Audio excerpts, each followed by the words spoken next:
நிலையான புகழுக்குரிய தூயிரை நற்கருணைக்கு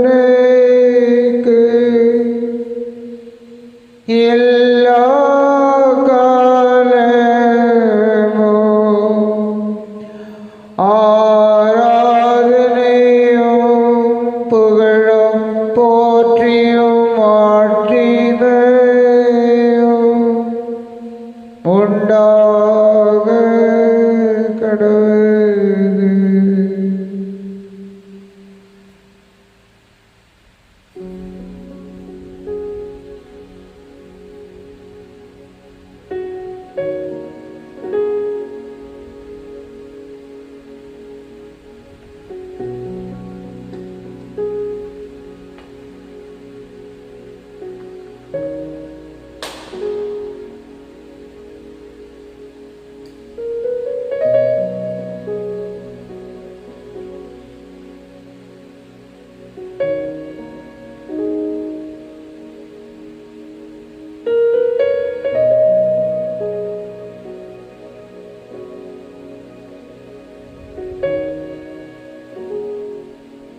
நற்கருணையில் வீற்றிருக்கின்ற எங்கள் நற்கருணை நாதரே,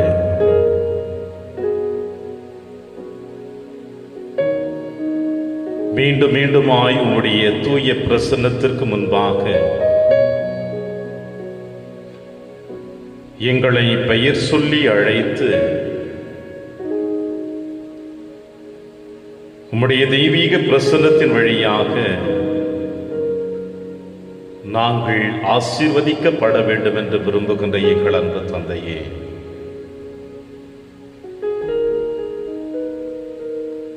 இதோ இந்த நேரத்திலே உம்முடைய முன்னிலையில் வந்திருக்கின்ற எங்கள் அனைவரையும்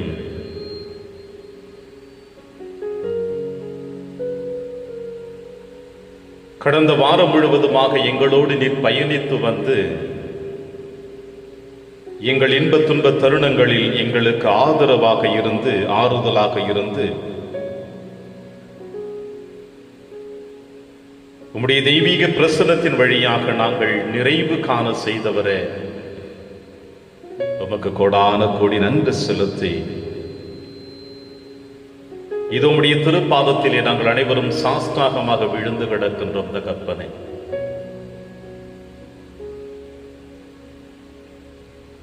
ஒவ்வொரு நாளும் காலை கதிரவனை காணுவது எங்களுடைய வாழ்க்கையிலே உம்முடைய புதுமை என்று நினைத்து உமக்கு நன்றி செலுத்த வந்திருக்கின்றோம்.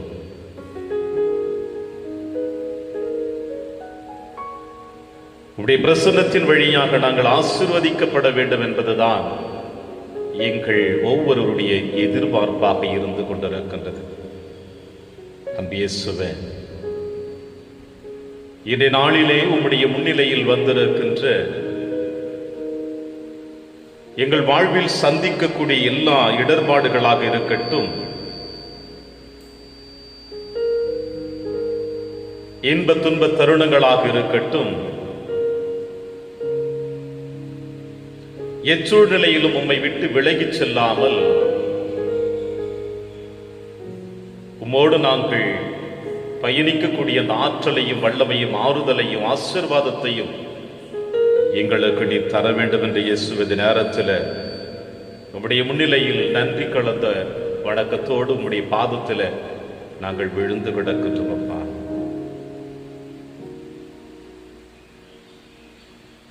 கடந்த வாரம் உம்முடைய முன்னிலையில் மண்டியிட்டு செபித்திருந்த எங்களுக்கு உம்முடைய தூய பிரசன்னத்தின் வழியாக நிறைவான ஆசீர்வாதத்தை நீர் கொடுத்திருக்கிறீர்.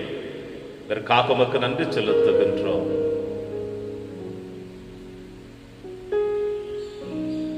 கடந்த வாரம் உம்மிடம் எடுத்து வைத்த விண்ணப்பங்கள் அனைத்தையும் நீ நிறைவாக ஆசீர்வதித்திருக்கிறீர் என்பதற்கு நன்றி சொல்ல வந்திருக்கின்றோம். கேரள மாநிலத்திலே தங்கம் என்கின்ற சகோதரிக்காக அறுவை சிகிச்சைக்காக அனுமதிக்கப்பட்ட அந்த சகோதரியை நீர் நிறைவாக எந்த விதமான இடர்பாடுகளும் இல்லாமல் இடையூறுகளும் இல்லாமல் இந்த அறுவை சிகிச்சை சிறப்பாக நடைபெற வேண்டும் என்று விடம் செபித்தோம். இயேசுவே, அந்த அறுவை சிகிச்சை நேரத்தில் நீர் உம்முடைய ஆவியின் வல்லமை அந்த நேரத்தில் நிறைவாக கொடுத்து இது மகிழ்ச்சியாக அந்த சகோதரி இப்பொழுது தன் இல்லம் வந்திருக்கின்றார். உம்முடைய வல்லமையை நாங்கள் உணர்ந்திருக்கின்றோம் இயேசுவே. உம்முடைய கிருபையை நாங்கள் உணர்ந்திருக்கின்றோம். உம்முடைய ஆசீர்வாதத்தை நாங்கள் உணர்ந்திருக்கின்றோம். ஒவ்வொரு வெள்ளிக்கிழமையுடைய முன்னிலையிலே நாங்கள் மண்டியிட்டு செபிக்கின்ற பொழுதெல்லாம் எங்கள் தேவைகளை ஏறெடுத்து உம்முடைய திருப்பாதத்திலே வைக்கின்ற பொழுதெல்லாம் அப்பா நீர் எங்களை உம்முடைய கரத்தினால் அரவணைத்துக் கொள்கிறீர் என்பதை உணர்கின்றோம் இயேசுவே. மீண்டும் மீண்டுமாய் உம்முடைய முன்னிலையில் விழுந்து கிடக்கின்ற எங்களுக்கு இந்த உலகம் தர முடியாத அமைதியையும் சமாதானத்தையும் நீர் ஒருவரே தருகிறீர் என்ற நம்பிக்கையோடு இந்த நேரத்தில் உம்முடைய பொற்பாதத்திலே நாங்கள் மண்டியிட்டு செபிக்கிறோம் இயேசுவே. நம்பிக்கை விசுவாசம் எவனுடைய வாழ்க்கையிலே சிறந்தோங்குகின்றதோ, கடுகளவு விசுவாசம் இருந்தால் நம்பிக்கை இருந்தால் மலையை கூட பெயர்ந்து கடலில் விழு என்றால் விழுந்துவிடும் என்று சொன்னவரே, காற்றையும் கடலையும் கடிந்து கொண்டவரே, இருந்து போன லாசரை கல்லறையிலிருந்து உயிர்த்தெழ செய்தவரே, முடமானவரை நடக்கச் செய்தவரை, பார்வையற்றவர்களுக்கு பார்வை கொடுத்தவரே, இந்த அனைத்து புதுமைகளும் நீர் தந்தை மீது வைத்திருந்த ஆழமான நம்பிக்கை ஒன்று மட்டும்தான் என்பதை உணர்ந்தவர்களாக இதோ நாங்களும் அதே நம்பிக்கையோடு விசுவாசத்தோடு உம்முடைய திருப்பாதத்திலே நாங்கள் மண்டியிட்டு செபிக்க வந்திருக்கின்றோம். அப்பா, இந்த நேரத்தில் எங்கள் வாழ்க்கையில் சந்திக்கக்கூடிய எப்படிப்பட்ட சோதனைகளாக இருக்கட்டும், தடுமாற்றங்களாக இருக்கட்டும், கவலைகளாக இருக்கட்டும், ஏமாற்றங்கள், தோல்விகள் எதுவாக இருந்தாலும் எங்களை படைத்தவரும் வழிநடத்துபவரும் காப்பாற்றுவரும் எங்களை விண்ணகத்திற்கு அழைத்துச் செல்லக்கூடிய அன்பு இயேசுவே, இதோ உம்முடைய திருப்பேழையின் முன்னிலையிலே நாங்கள் எங்களை அர்ப்பணிக்க வந்திருக்கின்றோம். எங்கள் தேவைகளை நீர் நன்கு அறிவீரப்பா. எங்கள் கண்ணீரை துடைக்கக்கூடிய நல்ல வல்ல தகப்பனாக இருந்து கொண்டிருக்கிற இந்த நேரத்தில் இயேசுவே, எங்களையும் எங்கள் குடும்பத்தாரையும் எங்கள் சமூகத்தினரையும் யாருக்கெல்லாம் நாங்கள் வாக்குறுதி கொடுத்தோமோ, யாரெல்லாம் எங்களிடம் ஜெபிக்க வேண்டும் என்று கேட்டார்களோ அவர்களையும், அனாதைகளையும், கைவிடப்பட்டவர்களையும், நோயினால் பாதிக்கப்பட்டவர்களையும், இந்த நோயினால் பாதிக்கப்பட்டவர்களுக்காக தங்களையே உடல் உழைப்பு கொடுத்திருக்கிற மருத்துவர்கள், செவிலியர்கள், தன்னார்வ தொண்டர்கள், இப்படி இந்த சமுதாயத்தில் உழைத்துக் கொண்டிருக்கின்ற மனித நேய வளர்ச்சிக்காக பாடுபட்டு கொண்டிருக்கின்ற ஒவ்வொரு உம்முடைய பிள்ளைகளையும் உம் பாதத்திலே இந்த நாளிலே அர்ப்பணிக்கிறோம் இயேசுவே. நீரே எங்களை வழிநடத்தக்கூடியவர், நீரே எங்களை ஆசீர்வதிக்கக்கூடியவர், நீரே எங்களை தூய்மையாக்கக்கூடியவர். எனவே இந்த நேரத்தில் எங்கள் ஒவ்வொருவரையும் உடைய கரத்தில் அர்ப்பணிக்கின்ற பொழுதப்பா, நாங்கள் மகிழ்ச்சியோடு உம்முடைய திருமுகத்தை காணக்கூடிய பாக்கியத்தை எங்களுக்கு தருகிறீர். உம்மோடு பேசுகின்ற பொழுது உம்முடைய வார்த்தையை கேட்க எங்களுக்கு அந்த நல்ல வார்த்தையை கேட்பதற்கு வாய்ப்பினை தருகிறீர். சோர்வடைகின்ற பொழுது, துவண்டு விழுகின்ற பொழுது உம்முடைய தோள் மீது எங்களை சுமந்து கொண்டிருக்கிறீர் என்கின்ற எல்லா உணர்வுகளையும் இந்த நேரத்திலே நாங்கள் உணர்ந்தவர்களாக இயேசுவே, இந்த நேரத்தில் எங்களை உம்முடைய திருக்கரத்தில் அர்ப்பணிக்கிறோம். உம்முடைய திருமுகத்தை ஏறெடுத்து பார்ப்பதற்கு நாங்கள் தகுதியற்றவர்கள் என்பதை உணர்ந்து கொண்டிருக்கிறோம். இந்த நேரத்தில் ஆயக்காரன் ஆலயத்தின் முற்றத்திலே நின்று மார்பின் மீது அறைந்து கொண்டு ஆண்டவரே என் பாவங்களை மன்னியும் என்று செபித்தானே, அதுபோல நாங்களும் இந்த நேரத்தில் உம்முடைய முன்னிலையில் வருவதற்கு தகுதியற்றவர்களாக இருந்தாலும் அப்பா, எங்களை நீ தகுதி உள்ளவர்களாக மாற்றுகிறேன். அது உம்முடைய திரு ரத்தத்தினால் மட்டும் என்பதை உணர்ந்திருக்கின்றோம். உம்முடைய ஆவியினுடைய ஆளுமையினால் எங்களை தகுதி உள்ளவர்களாக நீர் மாற்றியிருக்கிறீர். அசுத்தங்கள் எங்களை சூழ்ந்திருந்தால் உம்முடைய தூய்மையான பிரசனத்தின் வழியாக எங்களை நீர் புனிதப்படுத்துகிறீர். எங்களை காப்பாற்றுபவரும் வழிநடத்துபவரும் நீரே என்பதை உணர்ந்து இதோ இந்த நேரத்தில், இந்த 1 மணி ஆறாவது நேரத்தில் ஓடு நாங்கள் சரணடைகின்ற பொழுதப்பா, எங்கள் இயலாமை, எங்கள் தோல்விகள், எங்கள் மனக்கசப்புகள், எங்கள் உள்ளத்தின் ஆழத்தில் இருக்கின்ற வெறுப்புகள், தவறான சிந்தனைகள் அனைத்தையும் இந்த நேரத்தில் உம்முடைய திருக்கரத்தில் அர்ப்பணித்து செபிக்க வந்திருக்கின்றோம்.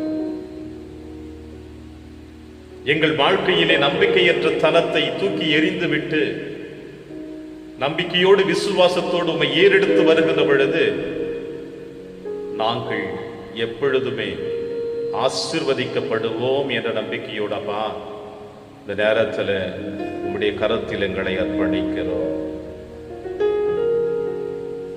என் வாழ்வில் இயேசுவே, என் வாழ்வில் எல்லாமும் நீயாக இருக்க வேண்டும்.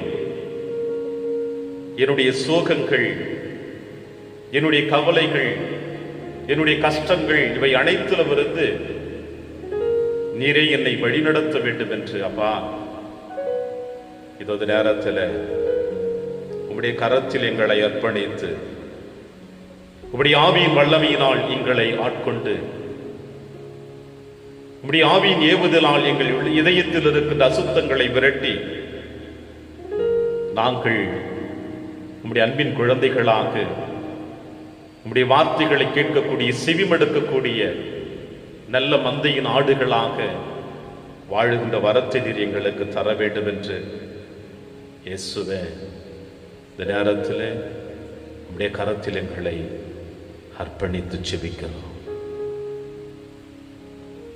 என் வாழ்வில் இயேசுவே என்னாலும் இங்கே எல்லாமும் நீயாக வேண்டும். எந்தன் எல்லாமும் நீயாக வேண்டும். என் வாழ்வில் இயேசுவே என்னாலும் இங்கே எல்லாமும் நீயாக வேண்டும். எந்தன் எல்லாமும் நீயாக வேண்டும். சோகங்கள் ஆறாமல் நான் வாடும்போது தாயாக நீ மாற வேண்டும். அன்பு தாயாக நீ மாற வேண்டும். என் வாழ்வில் இயேசுவே என்னாலும் இங்கே எல்லாமும் நீயாக வேண்டும். எந்தன் எல்லாம் நீயாக வேண்டும். பாரங்கள் தாங்காமல் சாய்கின்ற போது பாதங்கள் நீயாக வேண்டும். எந்தன் பாதங்கள் நீயாக வேண்டும். பாவங்கள் கடலாகி நான் மூழ்கும் போது ஓடங்கள் நீயாக வேண்டும். வரும் ஓடங்கள் நீயாக வேண்டும். என் வாழ்வில் இயேசுவே என்னாலும் இங்கே எல்லாமும் நீயாக வேண்டும். எந்தன் எல்லாம் நீயாக வேண்டும். போராட்டம் சூழ்ந்தென்னை தீவாக்கும் போது பாலங்கள் நீயாக வேண்டும். இணை பாலங்கள் நீயாக வேண்டும். தீராத ஆர்வத்தில் நான் தேடி பயிலும் பாடங்கள் நீயாக வேண்டும். மறை பாடங்கள் நீயாக வேண்டும். என் வாழ்வில் இயேசுவே என்னாலும் இங்கே நீயாக வேண்டும், எந்தன் எல்லாமும் நீயாக வேண்டும். என் வாழ்வில் இயேசுவே என்னாலும் இங்கே எல்லாமும் நீயாக வேண்டும், எந்தன் எல்லாம் நீயாக வேண்டும்.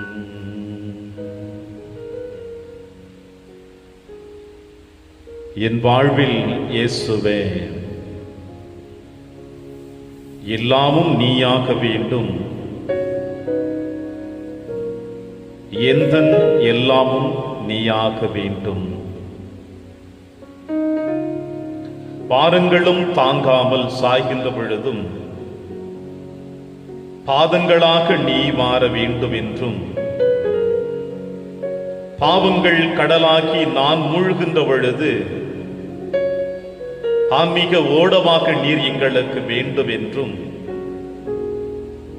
போராட்டங்கள் எங்களை சூழ்ந்து தீவாக்குகின்ற பொழுது இணை பாலங்களாக நீர் எங்களுக்கு வேண்டும் என்றும், தீராத ஆர்வத்தில் நான் தேடி பயிலுகின்ற பொழுது மறை பாடமாக நீர் எங்களுக்கு வேண்டும் என்றும் இயேசுவே உம்முடைய திருமுன்னிலையில் எங்களை அர்ப்பணித்திருக்கின்றோம்.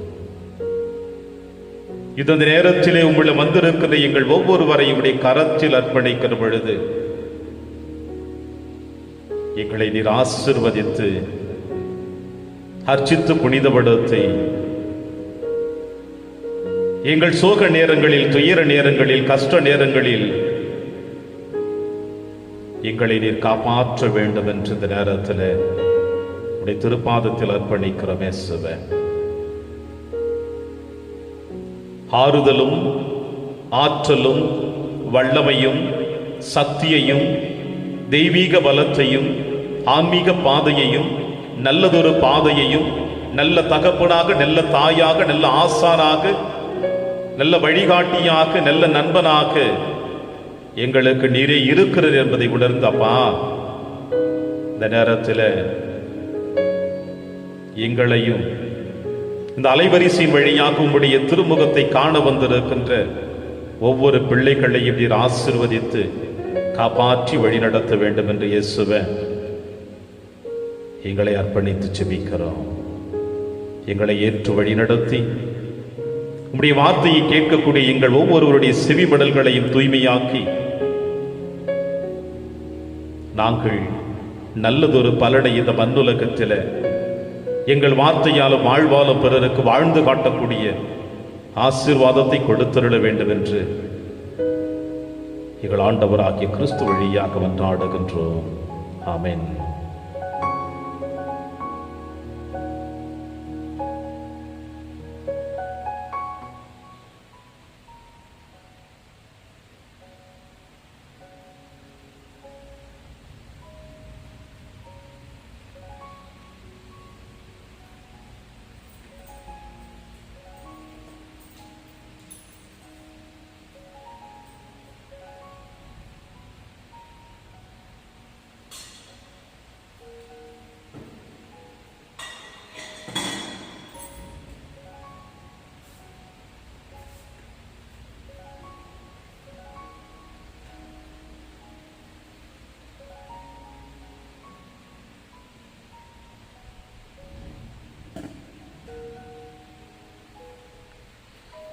கிறிஸ்து இயேசுவில் எனக்கு பிரியமான என் அன்புமிக்க சகோதர சகோதரிகளே,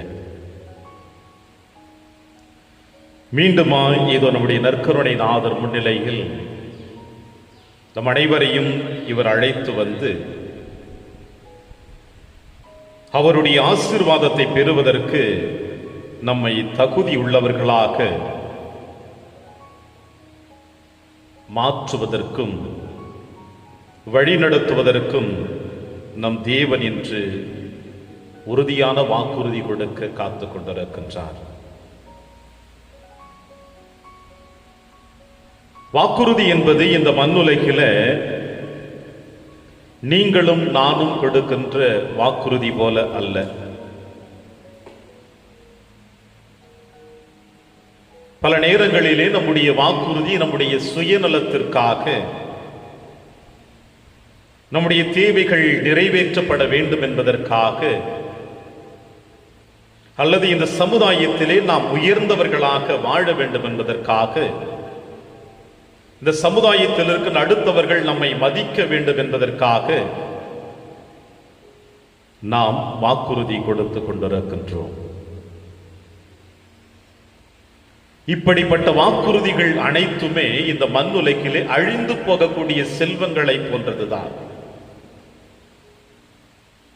சுயநலத்தில் எதுவெல்லாம் ஆரம்பிக்கப்படுகின்றதோ, சுயநலத்தின் அடிப்படையில் எதையெல்லாம் நாம் எதிர்பார்த்து கொண்டிருக்கின்றோமோ, சுயநலத்தின் அடிப்படையில் நாம் எடுக்கின்ற எல்லா முடிவுகளுமே அழிந்து போகக்கூடிய செல்வத்தோடு இணைந்துதான் சென்று கொண்டிருக்கிறது.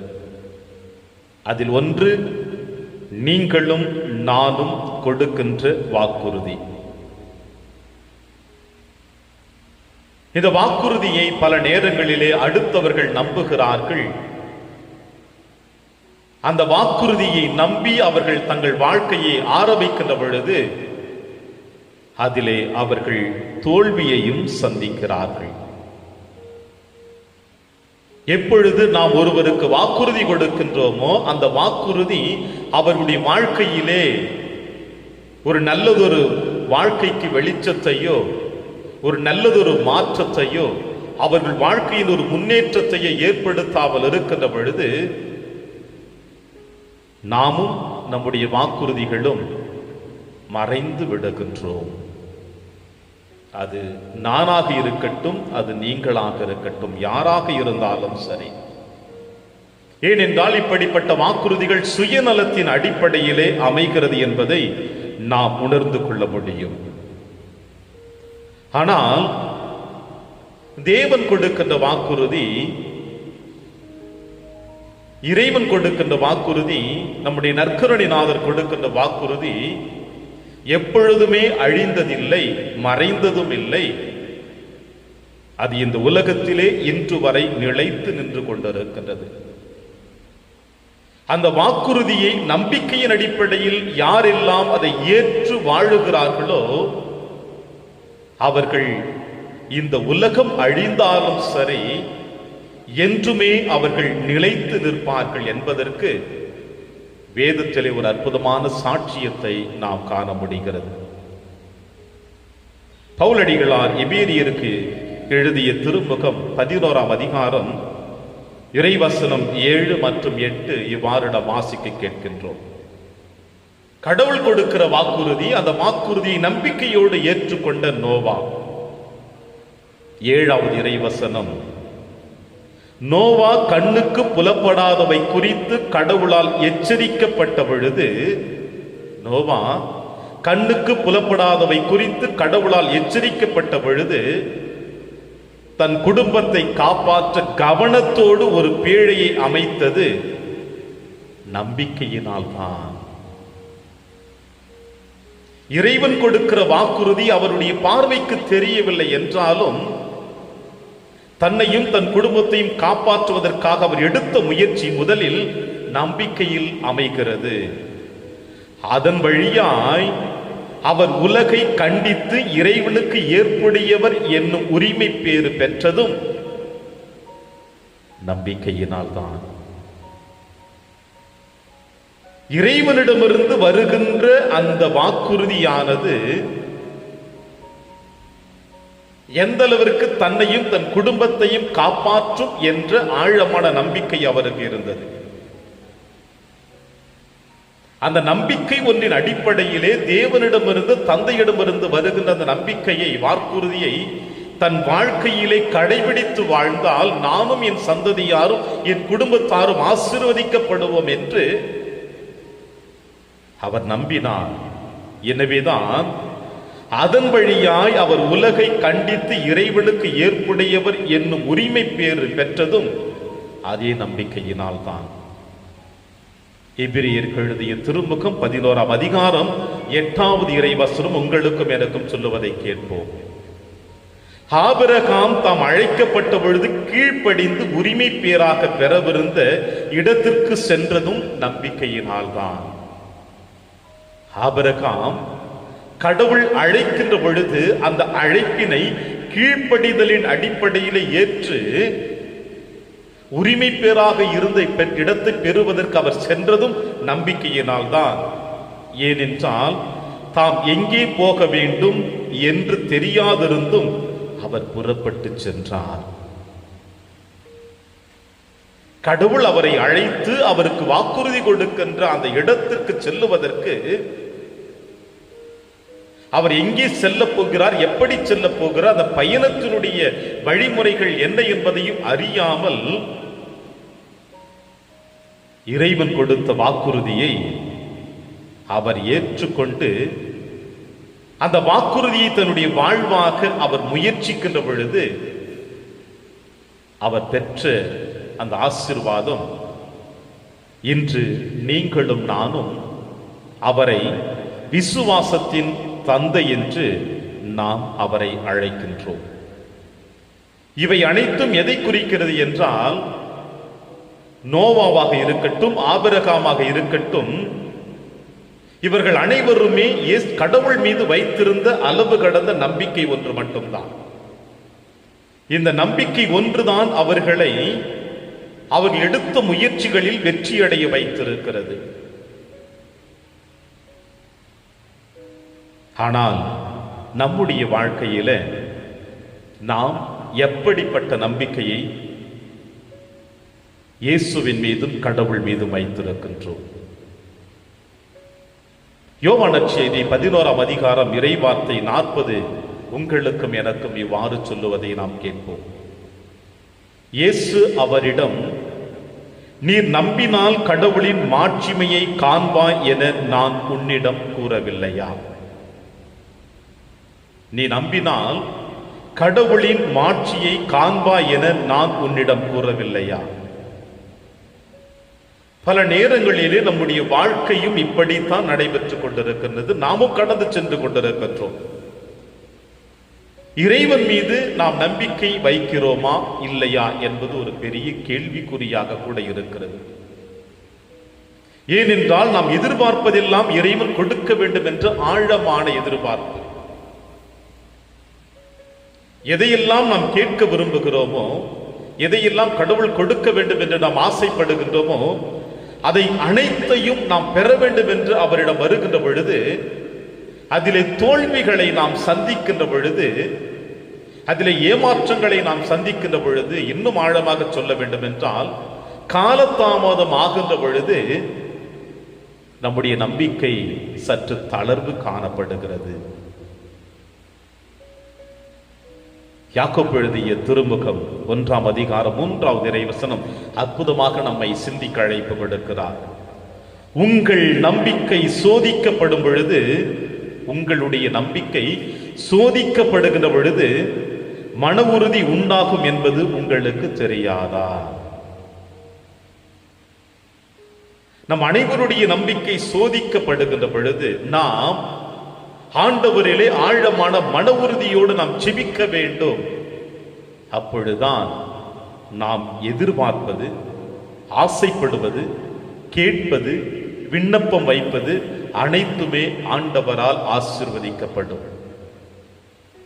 பல நேரங்களில் நம்முடைய வாழ்க்கையில நம்பிக்கை கேள்விக்குறிகளாக மாற்றப்படுகிறது. ஆண்டவருடைய ஆலயத்தில் வருகின்ற பொழுது, நம்முடைய இல்லத்தில் இருக்கின்ற பொழுது, பயணித்துக் கொண்டிருக்கின்ற பொழுது, நம்முடைய வாழ்க்கையில் சந்திக்கக்கூடிய தோல்விகள், ஏமாற்றங்கள், அவல நிலைகள் அனைத்தையும் நாம் ஏற்றுக்கொள்ள முடியாமல் கேட்ட உடனேயே இறைவன் நமக்கு கொடுக்க வேண்டும் என்று நாம் ஆசைக்கின்றோம். உடனடியாக நாம் ஆசைப்படுவதெல்லாம் கிடைத்துவிட வேண்டும் என்று நாம் நினைக்கின்றோம். ஆனால் நம்முடைய வாழ்க்கையிலே சற்று அது காலதாமதமாக மாற்றப்படுகின்ற பொழுது நமக்குள் ஒரு நம்பிக்கையற்ற தனம், நமக்குள் ஒரு தோல்வியை சந்திக்கக்கூடிய சூழ்நிலை. பிரியமான தேவ பிள்ளைகளே, எபிரேயருக்கு எழுதிய திருமுகம் 11ஆம் அதிகாரம் 11வது இறைவசனம் இவ்வாறு உங்களுக்கும் எனக்கும் சொல்லுவதை கேட்போம். ஆபிரகாம் வயது முதியவராய், சாரா கருவுறாத இயலாதவருமாய் இருந்த பொழுதிலும் அவர் ஒரு தந்தையானவதற்கான ஆற்றல் பெற்றதும் நம்பிக்கையினால்தான். ஏனெனில் வாக்களித்தவர் நம்பிக்கைக்குரியவர் என அவர் கருதினார்.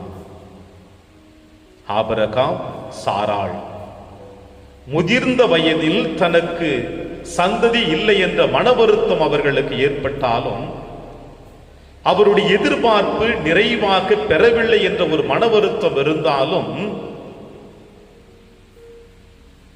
ஆனால் ஆபிரகாம் நம்பியது ஆண்டவர் ஒருவரை. பவுலடியில் அற்புதமாக எழுதுகிறார் பாருங்கள். ஏனெனில் வாக்களித்தவர் நம்பிக்கைக்குரியவர் என அவர் கருதினார். ஏனெனில் வாக்களித்தவர் நம்பிக்கைக்குரியவர் என அவர் ஆபிரகாம் கருதியதினால் முதிர்ந்த வயதில் அவர் தன்னுடைய சந்ததியை கண்டார். ஆபிரகாமின் பிள்ளைகள் நாம் என்று சொல்லுகிறோம். ஏழை லாசர் அந்த பணக்காரனுடைய வாசல் அருகிலே மேஜையிலிருந்து கீழே விழுகின்ற ஒரு ரொட்டி துண்டுக்காக காத்து கொண்டிருக்கின்ற பொழுது அவனும் இருந்தான். ஆபிரகாம் அடியில் அவன் கிடத்தப்பட்டார் என்று இயேசு சொன்னாரே. இப்படி இந்த மண்ணுலகில் வாழ்ந்து கொண்டிருக்கின்ற, நம்பிக்கையோடு விசுவாசத்தோடு வாழ்ந்து கொண்டிருக்கின்ற அனைவருமே ஆபிரகாமின் பிள்ளைகள் என்பதை இயேசு சொல்லுகிறாரே. ஏனென்றால் ஆபிரகாம் கடவுள் மீது ஆழமான நம்பிக்கை வைத்திருந்தார், விசுவாசம் வைத்திருந்தார். நான் கேட்பது எனக்கு கொடுக்கக்கூடிய அந்த வாக்குறுதி நிறைவு பெறும் என்ற நம்பிக்கை ஆபிரகாமுக்கு இருந்ததினால்தான், இந்த வாக்குறுதி கொடுத்தவர் நம்பிக்கைக்குரியவர் என்ற அந்த ஆழமான நம்பிக்கை இருந்ததினால்தான் இன்று வரை இந்த உலக திருச்சபை ஆபிரகாமை பற்றி பெருமையாக சொல்லிக் கொண்டிருக்கிறது. காரணம், அவர் ஆண்டவர் மீது நம்பிக்கை வைத்தார். இறைவன் கொடுக்கிற வாக்குறுதி எப்பொழுதுமே நிறைவாக கிடைக்கும் என்ற நம்பிக்கை இருந்தது. இல்லை என்றால் அவர் இன்று பேசப்பட மாட்டார். எனவே ஆண்டவர் மீது யாரெல்லாம் நம்பிக்கை வைத்து சென்றார்களோ, ஆண்டவர் மீது யாரெல்லாம் விசுவாசத்தோடு தேடி சென்றார்களோ, அவர்கள் அனைவருமே நலம் பெற்றார்கள் என்பதை வேதத்திலே வாசிக்க கேட்கின்றோம். மார்க் எழுதிய நற்செய்தி 10ஆம் அதிகாரம் 52வது வசனம் நமக்கு சொல்லுகின்ற செய்தி. இயேசு அவரிடம், நீர் போகலாம், உமது நம்பிக்கை உம்மை நலமாக்கிற்று என்றார். உடனே அவர் மீண்டும் பார்வை பெற்று அவரை பின்பற்றி அவருடன் வழிநடந்தார். எனவே விசுவாசத்தோடு நம்பிக்கையோடு பார்வையற்றவன் ஆண்டவர் இயேசு கிறிஸ்துவை அணுகி தன்னுடைய விண்ணப்பங்களை ஏறெடுத்து வைக்கின்ற பொழுது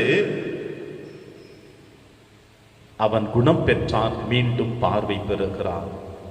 இதன் அடிப்படை காரணம் என்ன? அவர் மீது நாம் நம்பிக்கை வைக்க வேண்டும், ஆழமான விசுவாசம் இருக்க வேண்டும். இல்லை என்றால் ஒரு பொழுதும் நம்முடைய வாழ்க்கையிலே நாம் எடுத்து வைக்கின்ற விண்ணப்பங்கள் ஒன்றுமே நிறைவேறாமல் போய்விடும்.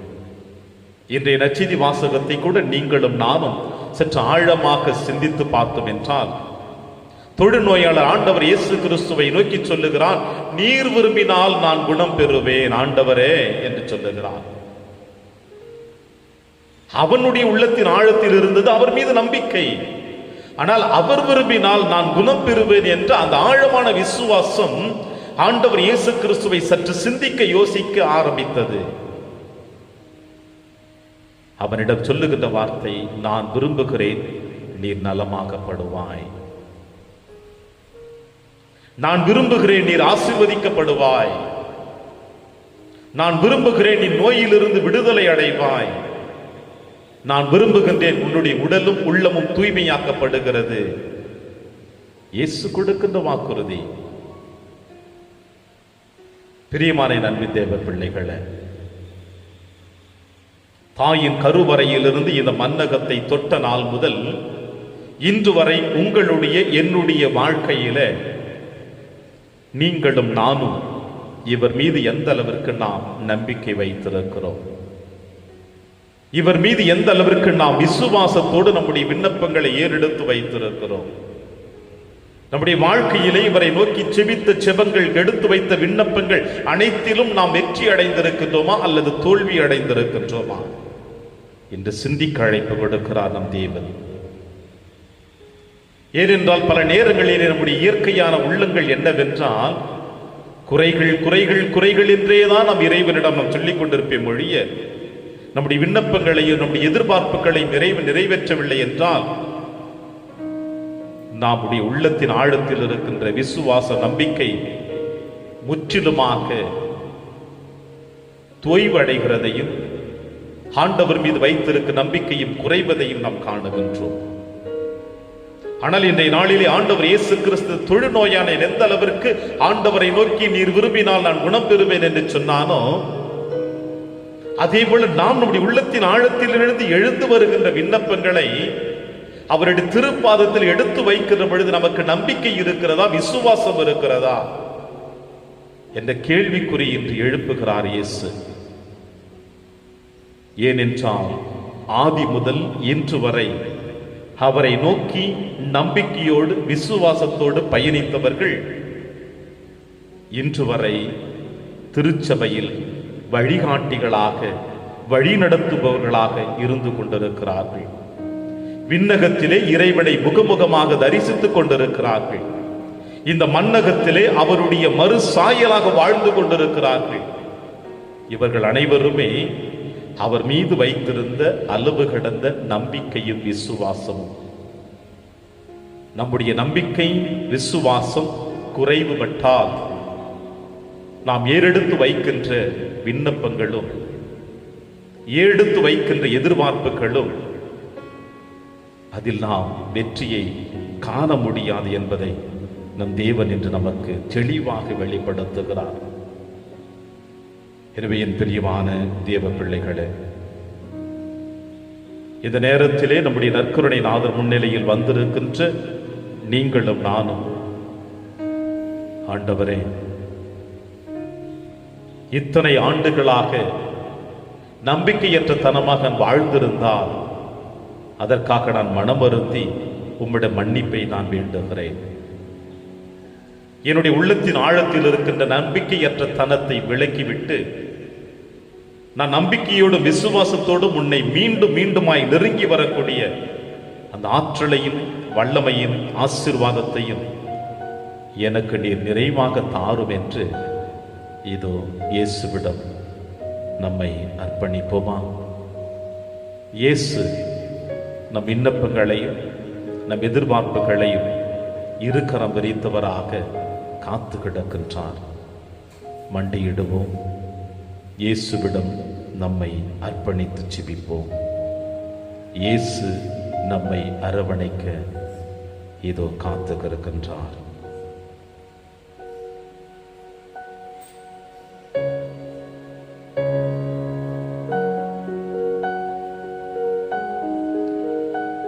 கண்களை மூடி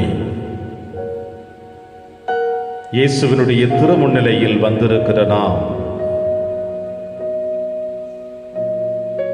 நம் இதய கதவை திறந்து, இயேசுவே, என் இதயத்திற்குள் நீர் எழுந்தருளி வாரும் என்று அவரை நாம் அழைப்போம்.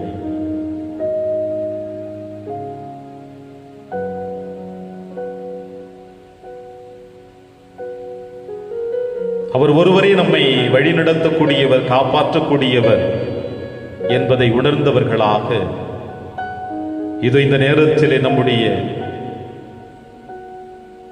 இதய கதவுகளை திறந்து நம் உள்ளத்தின் ஆழத்தில் இருக்கிற எண்ணங்களை அவருடைய காயப்பட்ட கரத்திலே எடுத்து வைத்து, இயேசுவே, நீர் என்னை காப்பாற்ற வேண்டும், நீர் என்னை வழிநடத்த வேண்டும், நீர் எனக்கு முழுவதுமாக துணையாக இருக்க வேண்டும் என்று அவருடைய திருக்கரத்தில் நாம் நம்மை அர்ப்பணிப்போம். ஏனென்றால் நம் விண்ணப்பங்களையும் நம் எதிர்பார்ப்புகளையும் ஏறெடுக்கக்கூடியவரும் கேட்கக்கூடியவரும் ஆசீர்வதிக்கக்கூடியவரும் அதை நிறைவாக கொடுக்கக்கூடியவரோ அவர் ஒருவரே என்ற எண்ணத்தோடு இதோ ஆண்டவர் கரத்தில் நம் விண்ணப்பங்களை எடுத்து வைத்து ஜெபிப்போம். நம்பிக்கையோடு விசுவாசத்தோடு அவருடைய கரத்தில் கொடுக்கின்ற ஒவ்வொரு விண்ணப்பங்களும் ஆசீர்வதிக்கக்கூடியது என்பதை உணர வேண்டும் என்று இயேசு நமக்கு அழைப்பு கொடுக்கிறார்.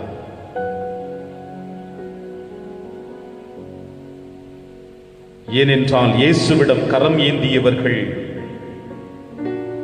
இயேசுவிடம் கண்ணீரோடு செபித்தவர்கள் ஒருபொழுதும் வெறும் கையராக திரும்பி வந்ததில்லை என்பதை வேதம் நமக்கு சொல்லுகிறது, திருச்சபை நமக்கு வெளிப்படுத்துகிறது. இதோ நற்கருணையின் பேழையிலே வீற்றிருக்கிற நற்கருணை நாதரிடம் நம்முடைய விண்ணப்பங்களை எடுத்து வைத்து ஜெபிக்க ஏதோ நாம் அழைக்கப்பட்டிருக்கின்றோம். அவருடைய திருமுன்னிலையில் கூடியிருக்கிற நம் அனைவருமே ஒவ்வொருவரும் ஆசீர்வதிக்கப்பட்டவர்களாக வாழப்போகிறோம் என் நம்பிக்கையோடு ஏதோ அவருடைய திருப்பாதத்துல நம்முடைய விண்ணப்பங்களை எடுத்து வைத்து ஜெபிப்போம். விண்ணப்பத்தை கேட்பவரே, என் கண்ணீரை காண்பவரே, சுகம் தருபவரே, ஸ்தோத்திரம் ஏசையா. விண்ணப்பத்தை கேட்பவரே, என் கண்ணீரை காண்பவரே, சுகம் தருபவரே, ஸ்தோத்திரம் ஏசையா. உம்மால் கூடும் எல்லாம் கூடும், ஒரு வார்த்தை சொன்னால் போதும். ஆமேசுவே, உம்முடைய ஒரே ஒரு வார்த்தை மட்டும் போதும் இந்த பிரபஞ்சமே உருவாக்கப்பட்டது என்பதை நாங்கள் அறிந்திருக்கின்றோம்.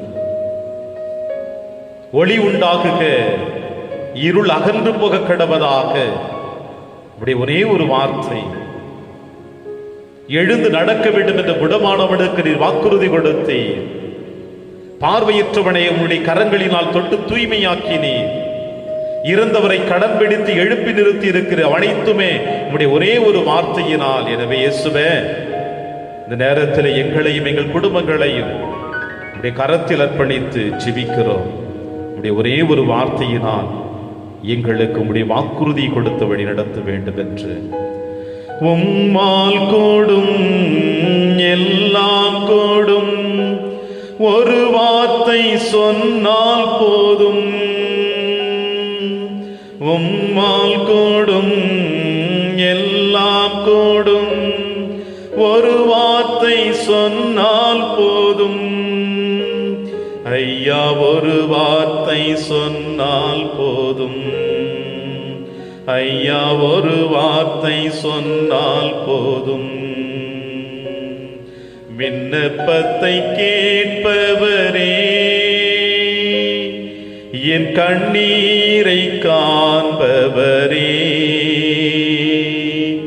சுகம் தருபவரே, ஸ்தோத்திரம் ஏசையா. அன்பு இயேசுவே, எங்களுடைய விண்ணப்பங்களை ஏற்றுபவராக, எங்களை வழிநடத்தக்கூடியவராக, எங்களுக்கு வாக்கு கொடுப்பவராக, எங்களை கரங்களை பிடித்து அழைத்துச் செல்லுபவர் கூடியவராக இதோ நீர் இருக்கிற நம்பிக்கையோடப்பா உம்முடைய முன்னிலையில் வந்திருக்கிறோம். இயேசுவே, எங்களையும் நாங்கள் யாருக்கெல்லாம் வாக்குறுதி கொடுத்தோம் அந்த ஒவ்வொரு பிள்ளைகளை இந்த நேரத்தில் உம்முடைய திருப்பாதத்தில் அர்ப்பணித்து ஜெபிக்கிறோம். அப்பா, இதோ கடந்த வாரத்திலே நாங்கள் எடுத்து வைத்த எல்லா விண்ணப்பங்களையும் நீர் ஏற்றுக்கொண்டு அதை நிறைவாக ஆசீர்வதித்து வழிநடத்தி இருக்கிறீர்.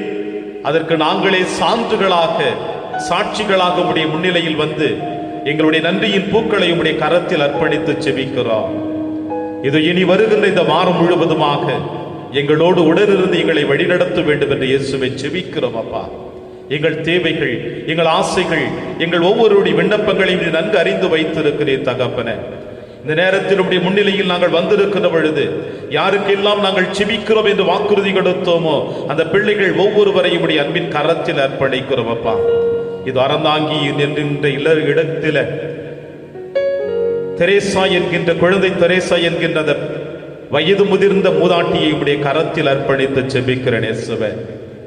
இது தன்னுடைய தாயினுடைய உடல்நல கோளாறினால் வயிற்றில் ஏற்படுகின்ற வழியினால் அந்த சகோதரிக்கு உம்முடைய ஆவியின் வல்லமையினால் உம்முடைய தொடுதலின் வழியாக உம்முடைய திரு ரத்தத்தின் வழியாக அந்த வயது முதிர்ந்த சகோதரி நீர் ஆசீர்வதிக்க வேண்டும் என்று இது அவளுடைய மகளானவள் நேற்றைய தினத்தில் இந்த கெத்சமனி தோட்டத்தில் வந்து கண்ணீரோடு செபித்து விட்டு சென்றிருக்கின்றார். அப்பா, அந்த சகோதரி உடைய கரத்தில் அர்ப்பணிக்கிறேன். அந்த சகோதரி நீர் ஆசீர்வதியும். ஏனென்றால் அந்த வயது முதிர்ந்த மூதாட்டியானவள் கெத்சமனி தோட்டத்தில் எப்பொழுதெல்லாம் தியானம் நடக்கிறது அப்பொழுதெல்லாம் ஆண்டவருடைய முன்னிலையிலே தன்னை அர்ப்பணித்தவள். இயேசுவின் கரத்தை பிடிக்க வேண்டும் என்று, இயேசுவின் முகத்தை காண வேண்டும் என்று, இயேசுவினுடைய ஆசீர்வாதத்தை பெற வேண்டும் என்று பல மைல் தூரம் கடந்து வந்து ஆண்டவருடைய முன்னிலையில் அர்ப்பணித்த அந்த சகோதரி இப்பொழுது உடல்நல கோளாறினால் தன்னுடைய இல்லத்தில் இருக்கிற அந்த சகோதரியை அப்பா நீர் ஆசீர்வதிக்க வேண்டும் இவை பார்த்து செபிக்கிறேன். இந்த சகோதரி ஆசீர்வதியும் தகப்பனே. இப்படி இந்த ஜெப உதவியை நாடி வந்திருக்கிற ஒவ்வொரு பிள்ளைகளையும் தன்னுடைய குடும்பத்தில் இருக்கிற பிரச்சனைகள், கடன் தொல்லைகள், தீராத வேதனைகள், நோய்களிலிருந்து விடுதலை அடைய வேண்டும் என்பதற்காகவும், திருமணம் முடித்து குழந்தை பாக்கியம் இல்லாமல் இருக்கிற என்னுடைய பிள்ளைகளுக்கு குழந்தை ஆசீர்வாதத்தை கொடுக்க வேண்டும் என்று கேஜி பட்டாரங்களிலிருந்து ஜெபித்துக் கொண்டிருக்கிற ஒவ்வொரு குடும்பத்தையும் தகப்பனே இந்த நேரத்தில் உடைய கரத்தில் அர்ப்பணித்து ஜெபிக்கிறேனப்பா. அந்த பிள்ளைகள் ஒவ்வொருவரையும் ஆசீர்வதியும். திருமணம் முடிந்து குழந்தை பாக்கியத்தை பெற்று இதோ பிரசவத்திற்காக தன்னுடைய நாட்களை ஏங்கி தவித்துக் கொண்டிருக்கின்ற பிரியா என்கிற குழந்தையுடைய கரத்தில் அர்ப்பணிக்கிறேன் இயேசுவே. குடும்பத்தில் எத்தனை பிரச்சனைகள் இருந்தாலும், கவலைகள் இருந்தாலும், தொந்தரவுகள் இருந்தாலும் ஆண்டவரே நீர் ஒருவர் தாமே அந்த மகளை ஆசீர்வதிக்க வேண்டும். பேறுகால வேதனைகள் இருக்கின்ற குழந்தையை நீர் ஆசீர்வதித்து தாயும் குழந்தையும் நிறைவாக நீர் பெற்றெடுக்கக்கூடிய அந்த ஆற்றல் மிக்க வல்லமையை கொடுத்து வழிநடத்துமாறுமை பார்த்து ஜெபிக்கிறேன். ஆமேசுவே, இப்படி எத்தனையோ பிள்ளைகள் ஜெப உதவியை நாடி உம்முடைய முன்னிலையில் வந்திருக்கிறார்கள். அந்த ஒவ்வொரு பிள்ளைகளையும் நீர் ஆசீர்வதிக்க வேண்டுமாய் இந்த நேரத்திலே நாம் நன்றியோடு உம்முடைய திருப்பாதத்தில் இவர்கள் ஒவ்வொரு விண்ணப்பத்தையும் உடைய பாதத்தில் அர்ப்பணிக்கிறேனப்பா. இயேசுவை கடந்த வாரத்தில் உம்முடைய முன்னிலையில் நாங்கள் எடுத்து வைத்த விண்ணப்பம், தங்கம் என்கின்ற சகோதரி கேரள மாநிலத்தில் அறுவை சிகிச்சைக்காக மருத்துவமனையில் அனுமதிக்கப்பட்டிருந்த அந்த சகோதரியானவள் நல்ல விதத்தில் அறுவை சிகிச்சை முடிந்து இதோ மீண்டுமாய் தன்னுடைய இல்லத்திலே வந்து ஆண்டவரை போற்றி புகழ்ந்து ஆராதித்துக் கொண்டிருக்கின்ற அந்த ஆற்றல் மிக்க வல்லமையை தொலைபேசி வழியாக நாங்கள் கேள்விப்படுகிற பொழுதப்பா நீர் ஒருவர் தான் அந்த சகோதரியோடும் அந்த மருத்துவமனையில் உடைய வல்லமையை நிறைவாக கொடுத்திருக்கிறேன் என்று உமக்கு நன்றி செலுத்துகிறோம். இப்படி எத்தனையோ கோடான கோடி புதுமைகளை எங்கள் விண்ணப்பத்தின் வழியாக நீர் கொடுத்து கொண்டிருக்கிறேன். இதற்கு நாங்களே சாட்சிகளாக இருக்கிறோம் இயேசுவே. இப்படி இந்த நேரத்தில் உங்களுடைய முன்னிலையில் வந்திருக்கிற எங்களுடைய வாழ்க்கையில பல நேரங்களிலே நம்பிக்கையற்ற தனமும் விசுவாசமற்ற தனத்தோடு உம்மை ஏறெடுக்காமல் சென்ற தருணத்திற்காக மனமருந்தி இதுவிட மன்னிப்பை கேட்கின்ற பொழுது இயேசுவே நீர் எங்களை ஆசீர்வதித்து எங்களை தொட்டு குணப்படுத்தி உம்முடைய ஆவியின் வல்லமையினால், ஆவியின் ஏவுதலினால், உம்முடைய கரத்தினால் எங்களை வழிநடத்த வேண்டும் என்றும் இந்த நேரத்தில் இத்தனை நேரமாக எங்களோடு இருந்து எங்கள் ஜெபத்தை கேட்டதற்காக, உம்முடைய பிரசன்னத்தை எங்களுக்கு கொடுத்ததற்காக உமக்கு நன்றி செலுத்தி அப்பா உம்முடைய திருப்பாதத்திலே எங்களையும் எங்கள் குடும்பத்தையும் எங்கள் உறவுகளையும் எங்கள் நண்பர்களையும் எங்களிடம் யாரெல்லாம் செபிக்க கேட்டார்களோ அவர்களையும் உடைய திருப்பாதத்தில் அர்ப்பணித்து உடைய ஆசீர்வாதத்திற்காக நாங்கள் மண்டியிடுகிறோம். எங்களை ஆசீர்வதித்து வழிநடத்தும், எங்களை ஆசீர்வதியும், எங்களை காப்பாற்றும், எங்களை உடைய அன்பின் திருக்கரத்தில் எங்களை அரவணைத்துக் கொள்ளும். உடைய அன்பின் நிழலில் நாங்கள் பயணிக்க வேண்டும் என்று இயேசுவே இந்த நேரத்தில் பார்த்து செபிக்கிறோம். ஆசீர்வதியும் இயேசுவே, ஆசீர்வதியும் இயேசுவே, ஆசீர்வதியும் இயேசுவே, ஆசீர்வதியும் இயேசுவே.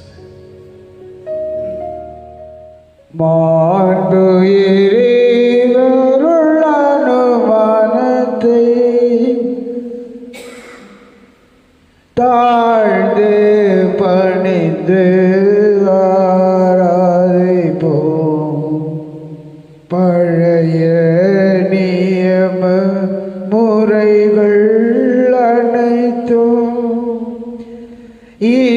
மறைந்து முடிவு பெறுக. புதிய நியம முறைகள் வருக. புலன்களாலே மனிதன் இதனை அறிய இயலா குறையை நீக்க விசுவாசத்தின் உதவி பெறுக.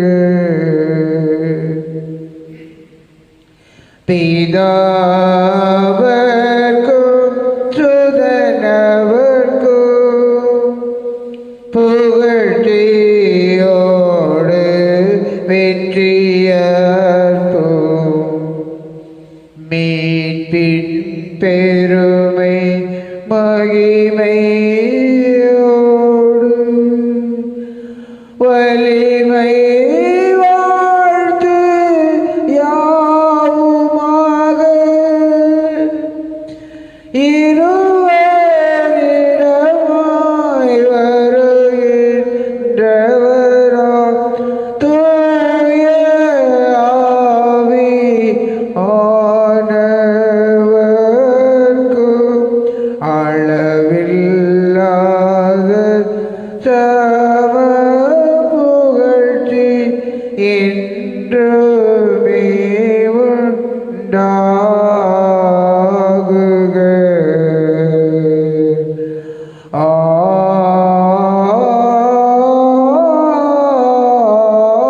ஆமென்.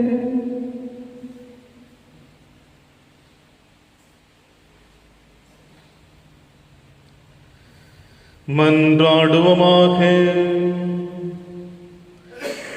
இறைவா, இந்த வியப்புக்குரிய திருவருட்சாதனத்தினை உம்முடைய பாடுகளின் நினைவை எங்களுக்கு விட்டு சென்றே.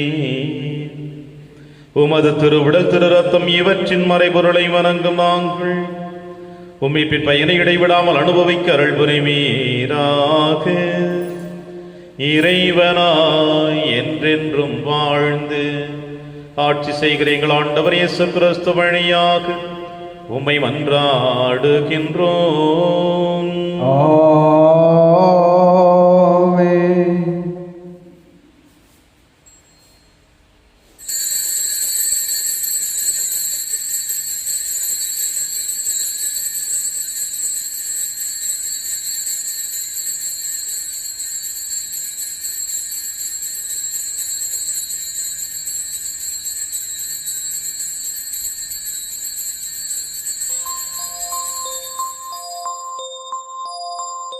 இயேசுவின் இருதயமே என்றும் இறங்கிடும் அருள்மயமே, உந்தன் ஆசியும் அருளும் சேர்ந்து வந்தால் எங்கள் ஆனந்தம் நிலை பெறுமே.